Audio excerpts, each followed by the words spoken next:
Welcome in to Words with Wallace. I'm your host, Nick Wallace. Coming at you, it's Wednesday, June 17th, and we have a new NBA champion. Congratulations to the New York Knicks, taking care of the San Antonio Spurs in just 5 games, ending a 53-year title drought.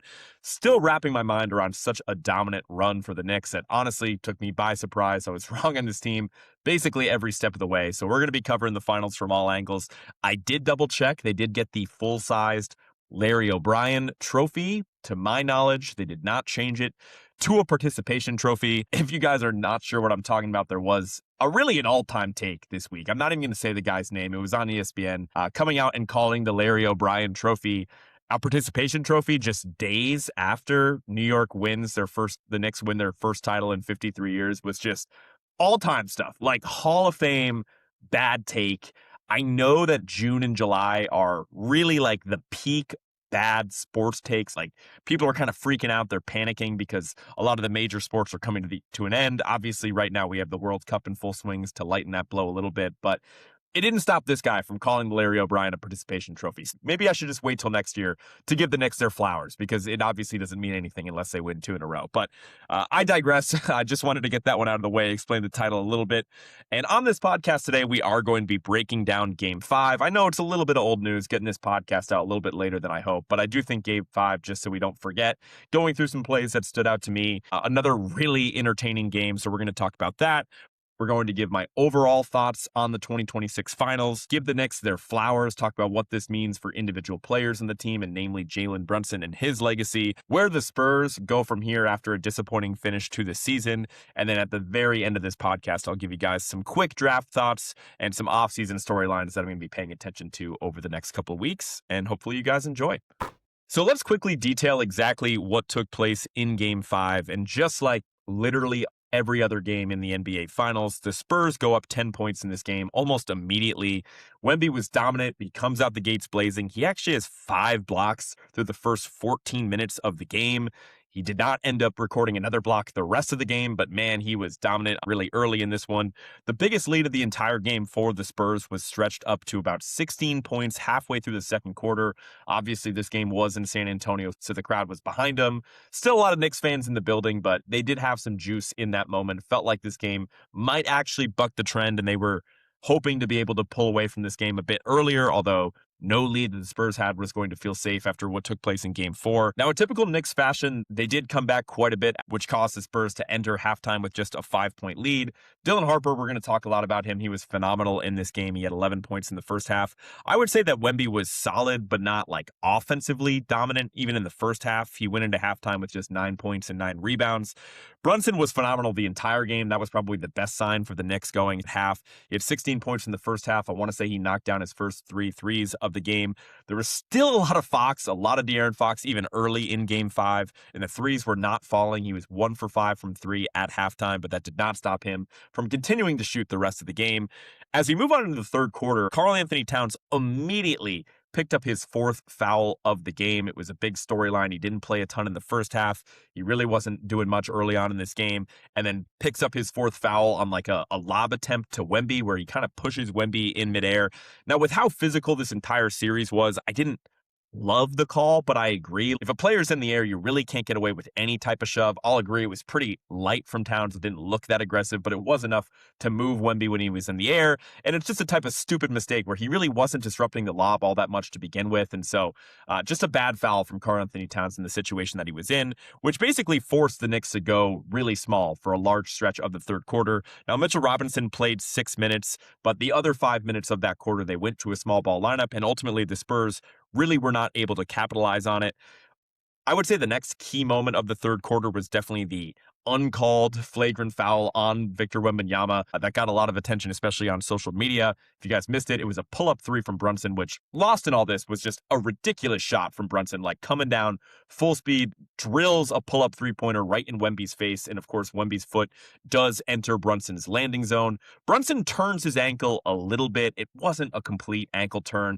Obviously, Brunson has that like LeBron thing going to him at this point where if he gets any type of contact, you know he's going to be on the ground for like a couple minutes, like trying to sell the call.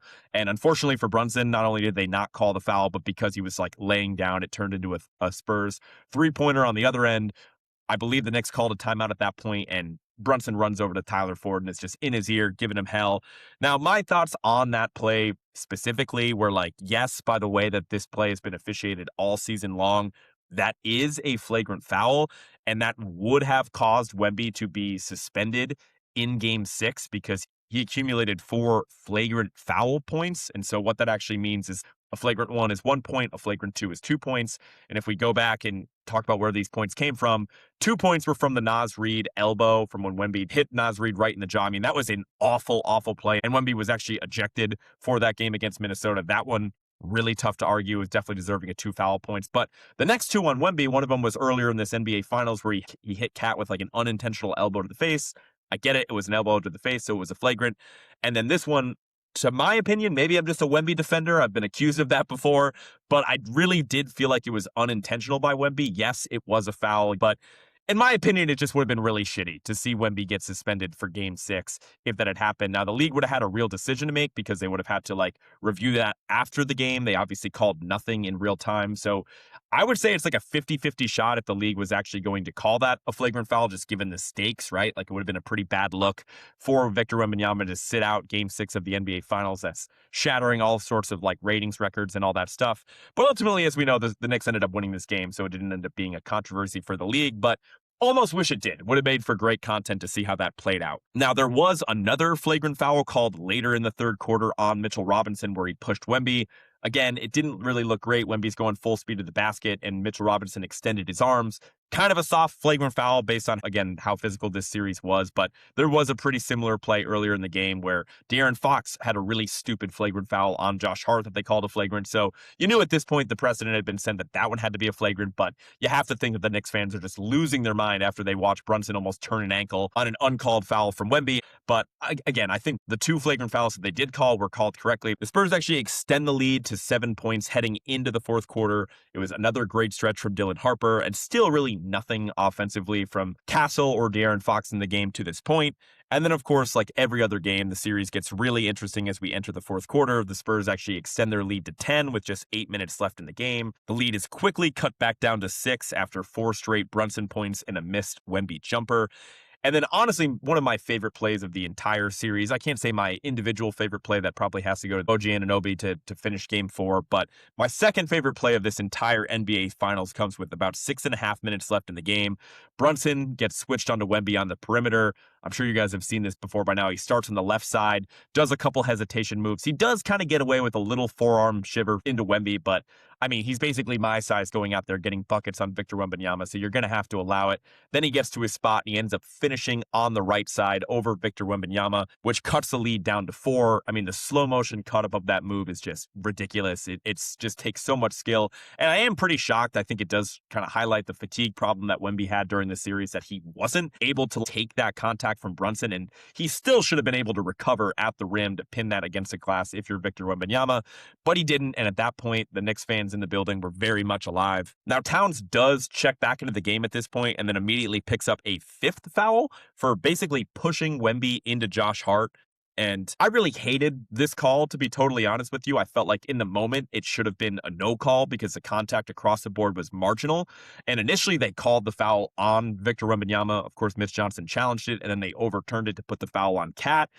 I think ultimately they got the call right, because if you had to call a foul in that situation, it was more of a foul on Towns for pushing Wemby than it was for the incidental contact that Wemby had with Josh Hart. But if you have to blame anyone, and again, I'm sure Knicks fans were freaking out watching that, you really just have to blame Josh Hart for flopping on the ground on a play that really did not matter. I know it was Victor Wembanyama. He was trying to pick up a foul on him, but it was a really crucial play because it did lead to Cat picking up his 5th foul. Now, it's still a really crucial stretch of this game. I have to say that Julian Champagnie was awesome early on in this game, but in the fourth quarter, he had some really tough minutes, some bad shots, some bad turnovers as well. And that was part of what was fueling this Knicks run, which was extended to an 8-0 run at this point in the game.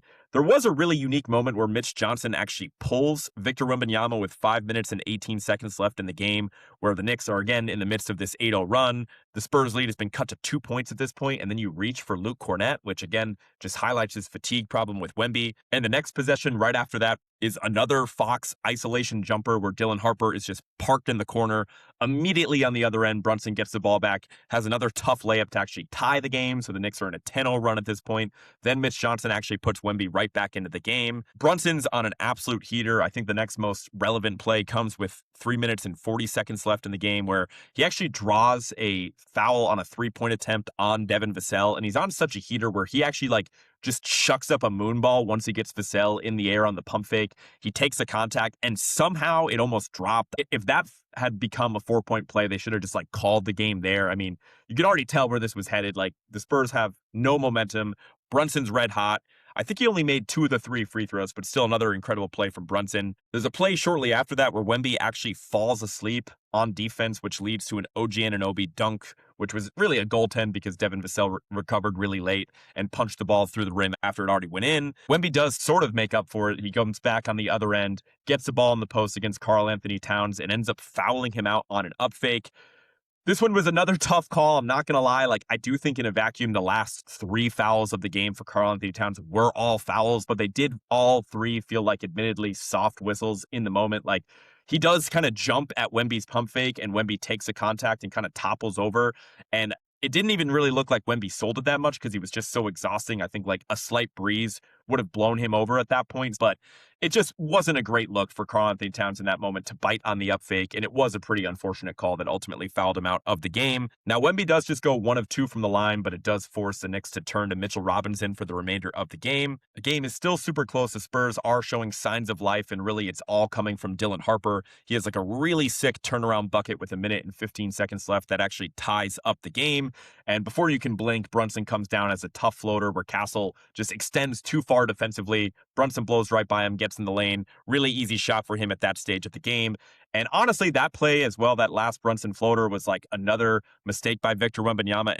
He wasn't even really being held by Mitchell Robinson like what Towns and Robinson were doing to him for the vast majority of the series. He just was kind of sucked in, and I don't know why you'd be fearing a Brunson lob than Mitchell Robinson, who can barely catch at that point, but he was just glued to Robinson instead of stepping up and making a play on what would have been an easy block on Brunson in that situation. After that, you had a De'Aaron Fox bricked 3 that nobody in the building thought was going in. Josh Hart actually had the opportunity to just end the game right there with a 3-point attempt that would have put them up 4, but he ended up missing it. Harper comes back down on the other end, has a really nice move in transition, and misses the fast break layup. That was a really tough swing. Now, at this point, it's kind of the free throw game. The Spurs have to basically foul every time. Josh Hart goes 1 of 2 at the line, but Mitchell Robinson makes a phenomenal play where he completely bullies Wemby on the second free throw attempt, ends up securing the offensive rebound. The ball ends up finding OG Anunoby, who also goes 1 for 2 at the line. At this point, that put the Knicks up 4 with just 20 seconds left in the game. And really, all the Spurs attempts from here on out were pretty sorry. Wemby takes a really bad 3-point attempt. Castle makes his first field goal of the game with just seconds left. A really nice putback dunk to cut the lead back down to 2. Bridges gets the ball. He goes 1 for 2 at the line. Spurs get the ball back. The Knicks immediately foul Dylan Harper to prevent any sort of 3-point attempt. And poor Dylan Harper, man, you definitely feel for him with how good he was all game long, but he has a missed layup. Then he goes 0 for 2 at the line, which basically seals it for the Knicks at that point. OG makes an extra free throw to extend the lead to 4 points again. And then Wemby concludes his season with a brick at the buzzer, and the Knicks win the game 94-90. I can't say that I was shocked. I mean, you could really feel the way the game was headed, especially when Brunson really got going in the late third and throughout the fourth quarter. But just insane that the Spurs and Victor Wembanyama specifically were not able to take advantage of the nightmare Karl Towns game. He ends up fouling out in just 20 minutes. He had a bunch of turnovers. He finished the game with 2 points. The Knicks had to go small for a huge stretch, and the Spurs just were not able to capitalize on it.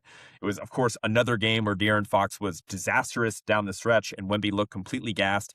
And you have 29 second half points for Jalen Brunson. Just what a time to have your best game of really the entire playoffs, not just the NBA Finals, and really just an all-time closeout game for the best player on the Knicks, and very much deserved the Finals MVP. So before I can give the Knicks their flowers, just to give you my thoughts on the 2026 NBA Finals as a whole, Just a really awesome, entertaining 5-game NBA Finals. You don't see that too often, right? I feel like when we zoom out 5 or 10 years, people are going to see, oh, Knicks 1-5, really dominant run for the Knicks. Spurs were really disappointing. Like, yes, all that can be true, but what's going to be lost in history was just how competitive every single game was. If you guys have some free time or get really basketball desperate at some point in the summer and want to watch like the super cut that the NBA posted on YouTube of basically the last 5 minutes of all 5 finals games, like they're all cinema. They all come down to the wire. Like game 1 is probably the worst game of the series, and even that one was much closer than what the final box score showed. Really special stuff.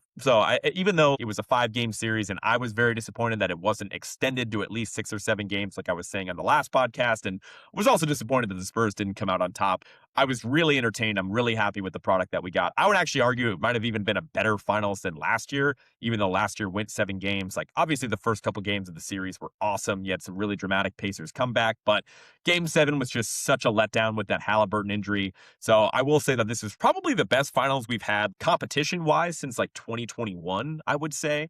Again, we talked about last year, like the Celtics one was non-competitive. The Nuggets one was non-competitive. I mean, maybe the Celtics Warriors ones, people were entertained by that just to see Steph, but I think 21 was really good just with the way.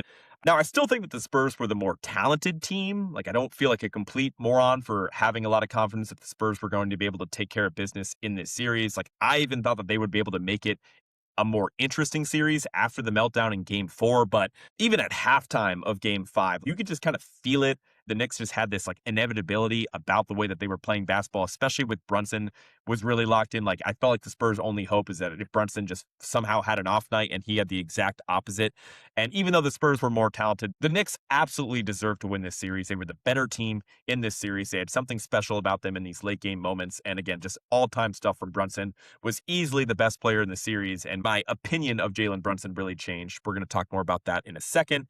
And it's also, just real quick, a big win for the weak Eastern Conference, man. Who could have possibly foreseen an Eastern Conference team hoisting the trophy? I know the Knicks were like leaps and bounds better than every other team in the Eastern Conference, and that's showed by the point differential that we're going to talk about here in a little bit. But the East has also won 4 of the last 7 titles, so I just have to stick up for the Eastern Conference and the fact that people make fun of the East all year long. I know that more of the talent is still in the West. In a vacuum, I would bet on there being probably a Western Conference champion next year. But that being said, the East is not a cakewalk, and what the Knicks did was very special. Now, I don't love doing this, but I do have to give the Knicks their flowers after winning the 2026 NBA title. And when we get like 5 or 10 years out, when I think about the 26 Knicks, what I think I'm going to remember is just how inevitable this team felt and how hot they got at the right time during the NBA playoffs. And of course, that they were led by a very special player in Jalen Brunson, who has completely surpassed any of my expectations for him, even though I really liked him all the way back to his Mavericks days. Never thought he would be this successful, never thought he would be the best player on an NBA Finals team. All that being said, I do think this was more of an all-time finals run rather than it being an all-time NBA team, if that makes sense.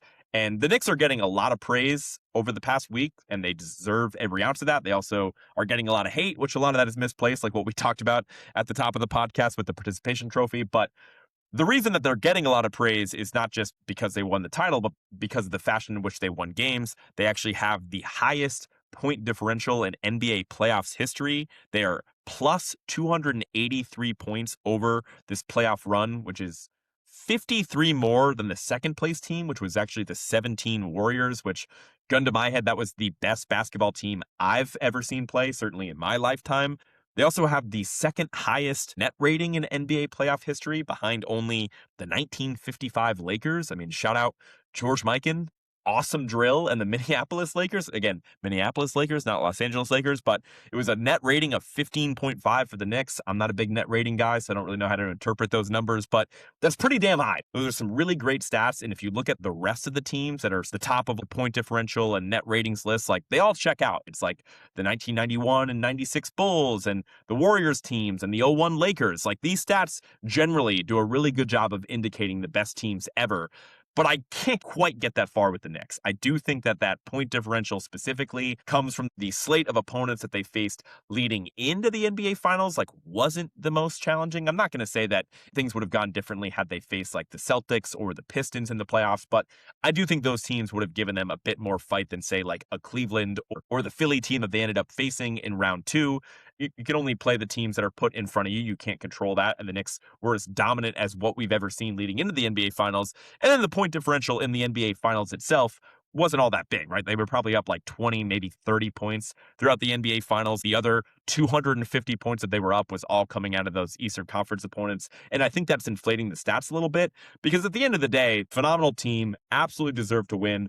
But again, I'm just going to think about how they got hot at the right time and how they were playing their absolute best basketball from April onwards, because this was still just a 53-win team in the regular season. They were a 3 seed in an Eastern Conference that people all year long were saying the East was wide open. The East doesn't have that great of competition. And the Knicks weren't even dominant for a full 10 months. They were dominant for 2 months when it mattered the most. And so I don't think just because the net rating and the point differential is what it is, we suddenly have to bump out the 17 Warriors or the 96 Bulls with the 2026 Knicks. I think that's getting a little carried away. But it is a really legendary run from Jalen Brunson, who honestly, I think leapfrogs a ton of really special players on like the current and all-time player rankings. I don't want to completely derail the segment here, but if we're talking about the current best players in the NBA, I'll hear arguments for Brunson as high as 5. Like, I know that that sounds kind of crazy. I would say that unimpeachably, SGA, still Wemby, Jokic, and Luka are still above Brunson, in my opinion. But like everybody else, there's at least an argument to be made. You can still make the argument for Giannis over him, but we just haven't seen Giannis healthy in the postseason for a while now. The injuries are a concern. Then you have that next tier of players where you get into like Kawhi Leonard and Anthony Edwards and Jason Tatum and Steph and Cade. And I feel like it is completely reasonable to have Brunson above all those guys in the wake of him being, again, the best player on an NBA Finals team. And then when we shift the conversation historically, I think it's a little bit easier to just look at like point guards or like at least like small guards, like combo guards, like an Allen Iverson. And I think Jalen Brunson leaps a lot of those guys too. Like for me, I think I'd pretty comfortably have him over Kyrie Irving, who I think gets kind of overrated in these discussions just because people love watching the guy play so much. I think you can make a real argument to put him over Harden. I know Harden has the MVP, but the playoff resume for Harden kind of speaks for itself, and Brunson just did the exact opposite with this run. A guy like Allen Iverson, very similar to Harden, has the MVP, did drag a team all the way to the NBA Finals that was far less talented than the Lakers team that they played, but I think Brunson actually coming out on top, he gets some bonus points there. It does get tricky when we talk about guys like Steve Nash and Chris Paul, John Stockton, who are like absolutely beloved, have so many years of like really high level basketball, but never actually won a title. It's like, how much do you hold that against them? But that becomes a lot trickier. Even a guy like Jason Kidd, who did win a title with the Mavericks in 2011, but he was definitely at a different stage of his career. I'm not really comfortable going there and putting him above any of those guys without like really doing the research. But again, guys like Kyrie, Harden, Allen Iverson, Damian Lillard, I would have Jalen above all time as of right now. The all-time stuff is tricky because he's only 29 years old. We'll see how the Knicks defend the title. His game should age pretty well. I know it's going to be tough for smaller guards when they lose a step, but he's just so skilled. I would also say he's probably snatches the belt for being the pound-for-pound most skilled player in the NBA. Like the pound-for-pound thing comes out every once in a while. Maybe you still make the argument for Steph Curry, but I just think what Jalen Brunson did, like he deserves all that praise. Like some people think it's really crazy. I know Bill Simmons had a very similar mindset about being the best player on a championship team is the highest level that you can achieve in the NBA. And I think that that's a very valid take. Like, I mostly agree with that. I do think that should matter even more than winning like a regular season MVP. And it wasn't like a by default best player situation. Like, this run was really special. I'll admit it was a better run from Jalen Brunson this year than even Shea in his finals performance, right? I think Brunson's stats check out. I think his value to this Knicks team compared to Shea's last year, like I would kind of lean in favor of Brunson, even though I think Shea is overall the better player. Same thing for the Celtics in 24. Like, obviously, Jaylen Brown was the one that hoisted up the finals MVP. I would say that Jason Tatum was the best player. Brunson had a better finals run than both of those guys. I would put this run for like, as far as an individual player perspective, right up there with Jokic in 2023, right up there with Giannis in 2021, right up there with Kawhi in 2019. So really awesome stuff for Jalen Brunson. It's so shocking to me that this is a guy that the Mavericks let go in free agency. Smaller guy, not the best athlete, just so phenomenally skilled, just so unbelievable in all these fourth quarters, but especially in game 5 in the closeout game to put up 45 points and 29 points in the second half is just all-time stuff. So it was pretty cool to be watching history there. To move on to other guys on the Knicks, I mean, OG Anunoby cements his game 4 moment as one of the best plays in NBA Finals history when he had the tip to ultimately win that game and complete the ridiculous 29-point comeback. I was actually thinking about it just because it's the Basketball Hall of Fame and everybody gets in the Basketball Hall of Fame. I had to look back. If OG Anunoby had actually played in the 2019 finals, I had thought that he did, but for whatever reason, I think he was hurt, so he didn't end up playing at all. He was on the 2019 Raptors. He was in their rotation, certainly for the regular season, and I think earlier on in the playoffs, but he didn't log any minutes in the 2019 finals. If he had played in the 2019 finals, I think there's like a real world where OG Anunoby makes the Basketball Hall of Fame, and he can still get there, right? I mean, if the Knicks go back-to-back, his odds for that skyrocket. He could have a really impressive close to his career. I think he's also around like 29 years old, so plenty of time left for OG. But it is crazy to think of a guy in OG Anunoby who's never made an All-Star team might actually make the Basketball Hall of Fame, but he's proven that he is a playoff riser. I would say he was the second best player for the Knicks. Certainly in the finals, you could make the argument during the entire playoff run as well. Maybe you still give the nod to Cat for his contributions in previous series, but for him to be the best defender, to take on the assignment of De'Aaron Fox, who had a nightmare finals, and OG Anunoby was probably the largest reason as to why.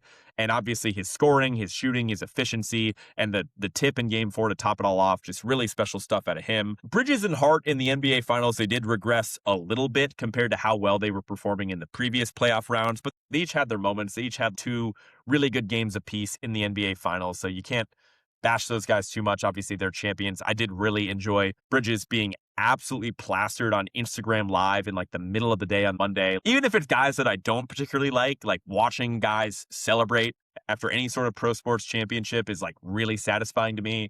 I think of all the times that I've been drunk celebrating absolutely nothing and just thinking about the feeling that those guys have in that moment, like on top of the world where they're actually celebrating something. I mean, it's kind of cool to think about. Even if it's a guy like Jeremy Sohan who took some shit because he was kind of like talking smack to Wemby during the series. And obviously he was on the Spurs early in the season and he barely played for the Knicks down the stretch. I mean, he deserves to celebrate too. For some reason, he was actually on the court for a little bit in Game 4. He was on the court a little bit at the tail end of Game 5 for defensive purposes with Cat fouled out. I thought that was pretty funny. So like even him, like he can be shirtless, smoking cigars. He's going to be going apeshit at the parade tomorrow, I'm sure. So all that stuff I'm really enjoyed seeing. Real quick on Cat, I mean, he did cool off quite a bit. He had that nightmare game in Game 5, but still getting him more involved in the offense, having him work out, directing traffic at the top of the key is what really unlocked the best version of the Knicks, made them a lot less predictable earlier on in this playoff run. So you still have to give Cat a ton of flowers, and especially for what he did on the defensive end of the court, really giving Wemby fits in multiple games his final series. Mitchell Robinson, I was pretty disappointed with him. I think he sucked for the most part in the NBA Finals, but that offensive rebound he had at the tail end of Game 5 off of the free throw was just massive, so it's cool that he had a crowning moment as well. And just a huge credit to Mike Brown and the rest of the roster for him just like pulling the right strings, being able to get like real contributions from Landry Shamet, who was on a burner earlier on in the playoffs, Jose Alvarado, him playing crunch time minutes. He moved away from McBride, but he was still an important rotation piece. Even Jordan Clarkson played some crucial finals minutes. Just a masterful coaching job from Mike Brown in this finals. Coach circles around Mitch Johnson, and a guy that was like a retread coach that was fired 3-4 times. It is cool to see him get to the mountaintop there. And just to quickly preview the Knicks for next season, I mean, I don't think they should be the favorites to win next year, and I don't think that that's too controversial, just because if you look at the recent history, we're now in a 8-year stretch where we haven't had any back-to-back titles. The last team to go back-to-back was the 17 and 18 Warriors, and we've had a new champion every year since. So I'm not exactly confident that the Knicks are going to be the ones to buck the trend. I will say that they definitely deserve to be the favorites coming out of the Eastern Conference, really regardless of how this offseason shakes out. Even with Giannis on the move, I think the Knicks deserve that level of respect. I'm just not picking them to win the 27 title just with the recent history that we've seen. And again, I would expect a West team to end up hoisting the trophy if I really had to predict next year. Now let's pivot here and talk about the San Antonio Spurs and where they go from here. I mean, history tried to tell us and tell me specifically that a team that has no real playoff experience is never going to come out and win the championship in their first playoff run. I didn't want to listen to that. I still feel somewhat vindicated just because they were able to beat OKC. Granted, it took a few injuries for the Spurs to pull that one out, but still, I don't want to write off inexperience as like the main excuse for the Spurs in this series. Like, I do think that they showed a lot of promise, especially early on in these games. Again, going up by double digits in every single first quarter of all 5 finals games. That is nuts. They were in all these games down the stretch, even after surviving mega Knicks runs. Like they still had some juice at the end of these games. So it almost just feels lazy to just be like, oh, the team was too young. But there was obviously some of that. And I do think it starts with Victor Wembanyama, obviously the player that I was saying was the best player in the world heading into this series, mainly his fatigue and fading as these games go along, and especially when you compare that to Jalen Brunson on the other end of the court, who only seemed to get better as the games went along. His shot diet and his lack of individual shot creation, him not having a go-to move that he could reliably trust, especially when the Knicks were making these significant runs in the fourth quarter, that was really glaring in this series. And I know it's a lot to ask of a guy who's 7'6" to catch the ball at the top of the key and create his own look, but you have a coaching staff for that as well to put him in a situation where he's catching the ball in an advantageous spot. It didn't feel like the mid-range jumper was ever really reliable for him.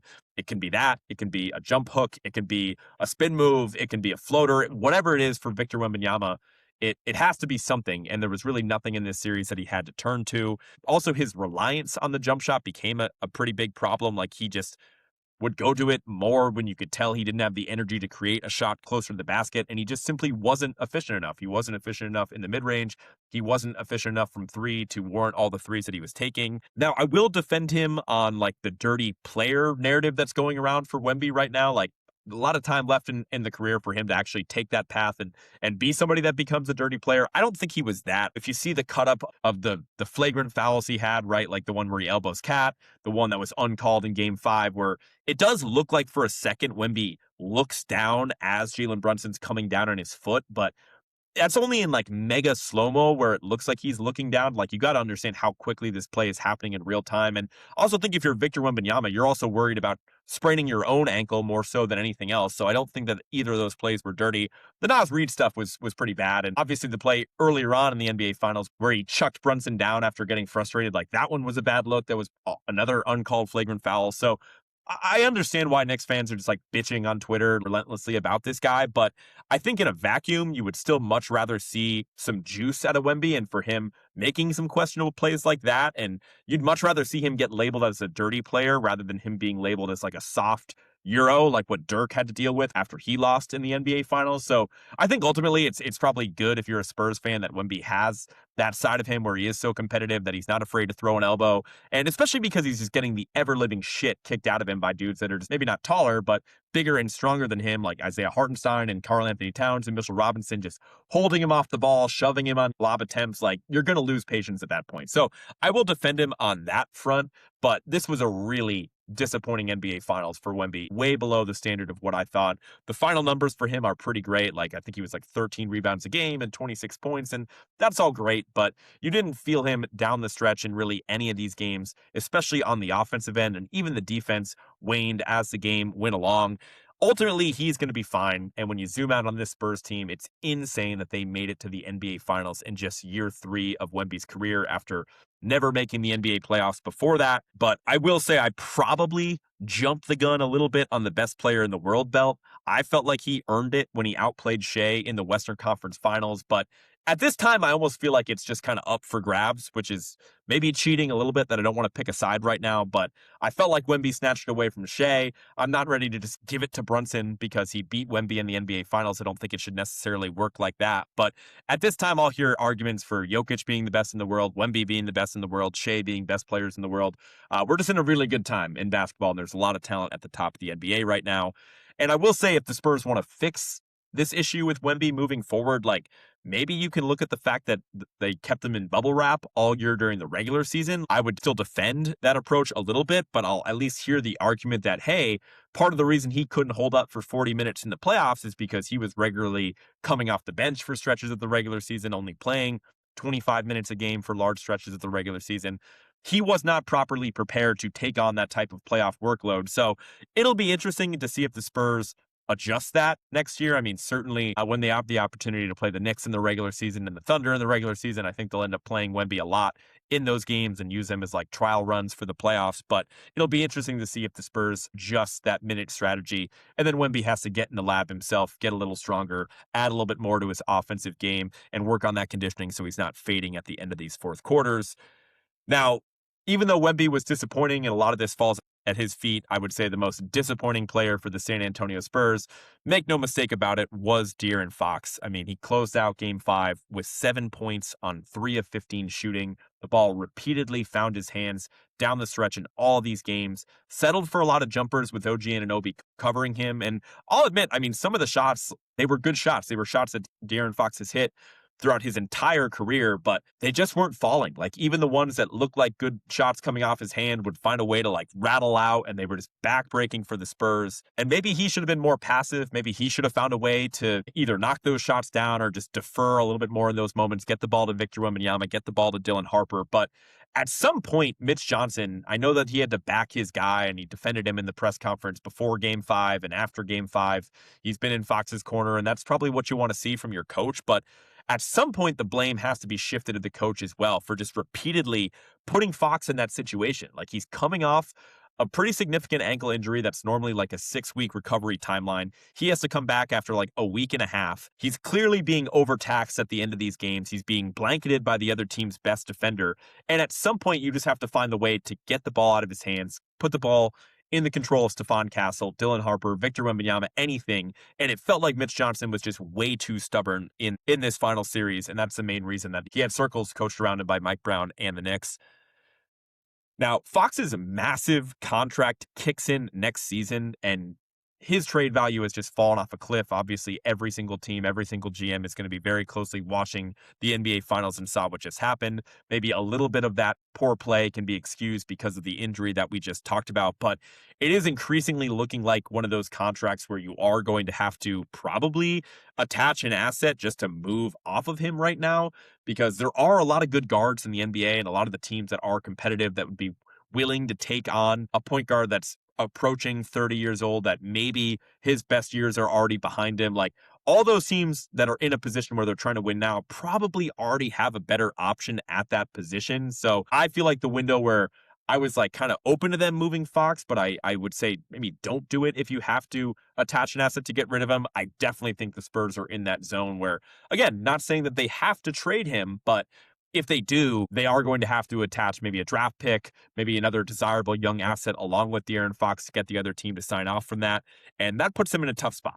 Now, to touch on Mitch Johnson real quick, I mean, I just talked about the reasons why he had an awful finals. It was really the late game stuff. Some curious lineup decisions, maybe overextending Wemby too much early on in the final series, playing him like 44 minutes in that game 4. Maybe that's part of the reason why he was lacking a lot of juice in game 5. But in general, like you still have to be pretty high on Mitch Johnson if you're a Spurs fan. He did a tremendous job with this team all year long. So you're obviously not going to move off of him, but it is a really disappointing final. So maybe just kind of put that in the back of your mind if you're a Spurs fan. To touch on some other players on the team, I mean, Castle faded as the series went on. And I think just in general, like offensively, he was just asked to do a little too much, very similar to De'Aaron Fox.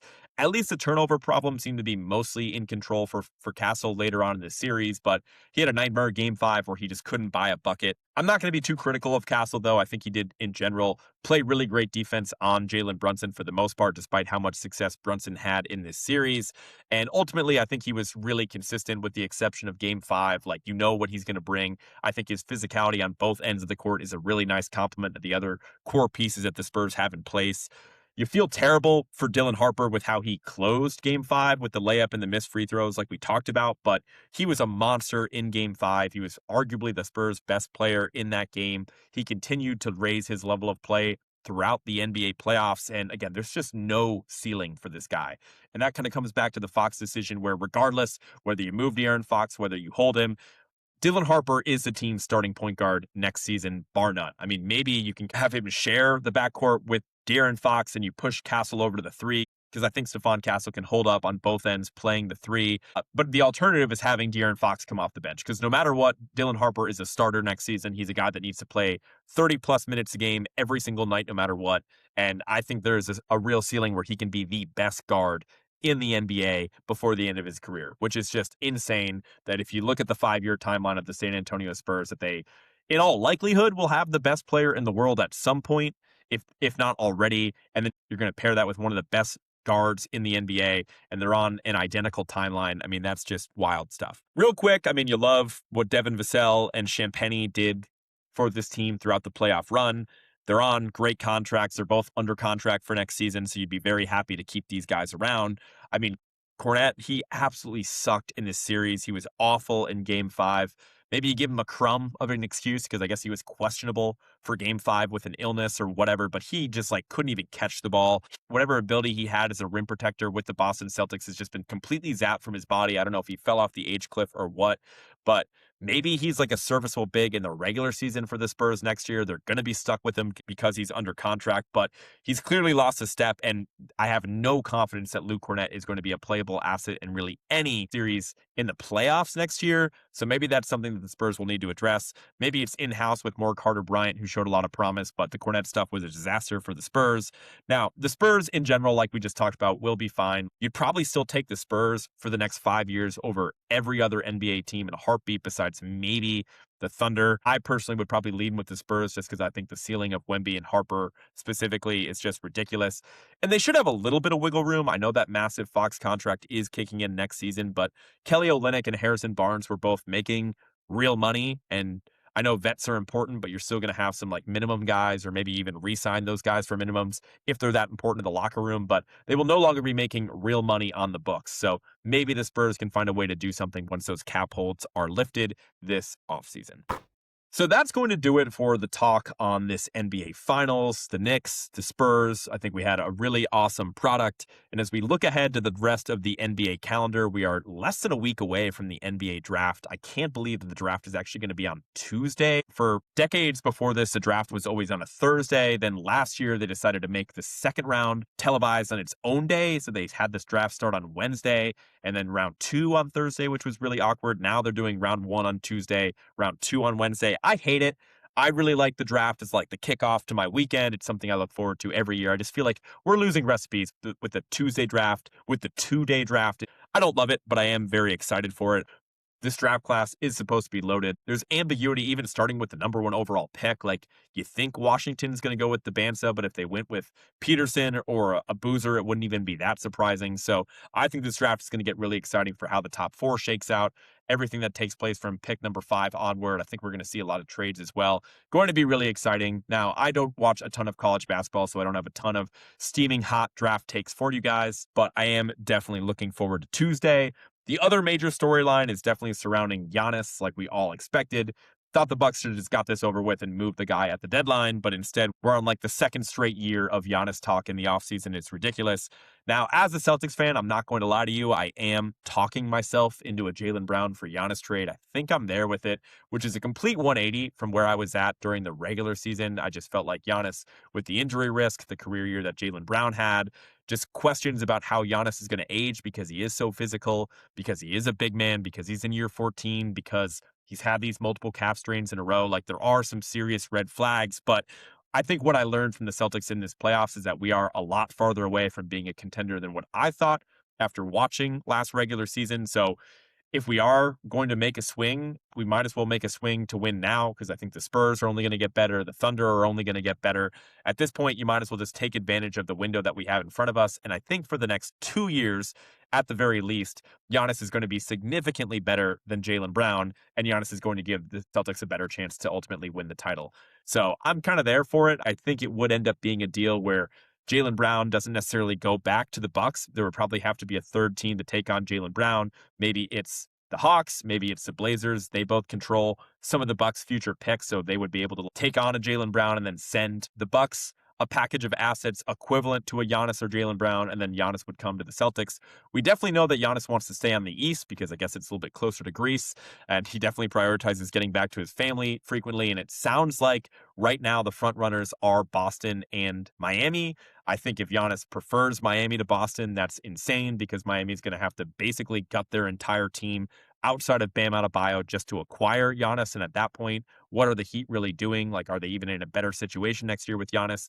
Probably, but not really enough where anybody's going to take them seriously. So I am fully on Giannis watch. I wonder if that deal is going to happen before the NBA draft or maybe before the July 1st free agency window opening up. So we will definitely be bringing you guys a podcast right after the Giannis move, regardless, because it is some really big news. Other headlines to talk about real quick before we let you guys go. The 3-2-1 lottery system that I talked about a couple weeks ago passed in overwhelming fashion. It was 29-1 vote in favor of passing this new lottery system, which again, SparkNotes version, it evens out the lottery odds quite a bit for the bottom 16 teams in the NBA, and it actually punishes the bottom 3 teams in the NBA. It's almost like a relegation zone where they actually have less of a chance to land the top overall pick compared to the teams in like the 4 through 10 range. So I talked about it, I think 2 podcasts ago. So feel free to dive back into that if you want to get my full thoughts, but I just hate it. I think the NBA lottery is plenty random enough. I don't think it's going to do much to actually curb tanking, but for some reason, 29 owners passed it. I mean, the only one that didn't vote in favor of it was the Memphis Grizzlies because they're getting screwed over because the Jazz have a top 5 pick this year and the Grizzlies control their pick next year. And now with this new system, it's actually impossible for teams to have like back-to-back top 5 picks, I want to say. So that is a huge bummer from the Memphis Grizzlies. I don't understand why a lot of teams would vote this through, but especially if you're a team like the Nets or the Kings, like what the fuck are you thinking, man? If you're the Kings or the Nets, you have no shot within the next 2 decades at even sniffing an NBA title. You have no talent on the team. Your front office is rudderless. Your only shot is to tank and land one of these generational stars at the top of the draft. And guess what? You missed the boat this year. The balls didn't bounce your way. I think the Nets ended up at 6 and the Kings at 7 or something like that. Both of those teams are going to be awful next year. They're probably going to end up in this new relegation zone at the bottom 3 in the NBA. I'd be pretty shocked if both of those teams weren't taking up 2 out of those 3 spots. And on top of that, even if they're not in that zone, like the odds have flattened, so the chances of them landing a generational star is dropping significantly. So maybe there's something that I just don't understand if 29 owners are going to pass this new rule. Maybe they think the tanking is that bad, and now that this draft is out of the way, they want to end tanking too. I don't really know what it looks like. It is very funny that the Spurs have a real shot to become a dynasty with their recent run of Wemby, Castle, and Harper in back-to-back-to-back drafts, which would be literally impossible under the new lottery conditions. So the NBA just kind of lets this happen, and then they change the rules so no other team is going to be able to recreate what the Spurs do. Maybe that's a good thing. I just think it's funny that the rest of the NBA is kind of getting fucked by this. But we'll see how this works out and if it actually has an impact on tanking next season. And the final headline I'll mention very briefly is that the Bulls ended up stealing Tiago Splitter as their new head coach, stealing Tiago from the Portland Trailblazers and their notoriously cheap owner who, for some reason, just didn't want to pay Tiago Splitter after he did a really good job with that Blazers team. So I was not that locked in on the Blazers. I'm certainly not going to be very locked in on the Bulls. So I don't know exactly how good of a coach Tiago Splitter is, but I thought that was kind of funny that the Bulls snatched him from the Blazers and the Blazers now have a position to fill. So we'll see how that shakes out. So that is going to do it for this podcast today. I will be bringing you my next episode in all likelihood, unless like a crazy Giannis trade breaks after the NBA draft. So probably like next Wednesday or Thursday, you can expect the next episode from me. Before I let you guys go, be sure to follow @Words with Wallace on everything. That includes Spotify, Apple Music, wherever you get your podcasts. Be sure to support the show on social media as well. YouTube, Instagram, Twitter, TikTok, Facebook for my old heads. And I will talk to you guys next week. Peace.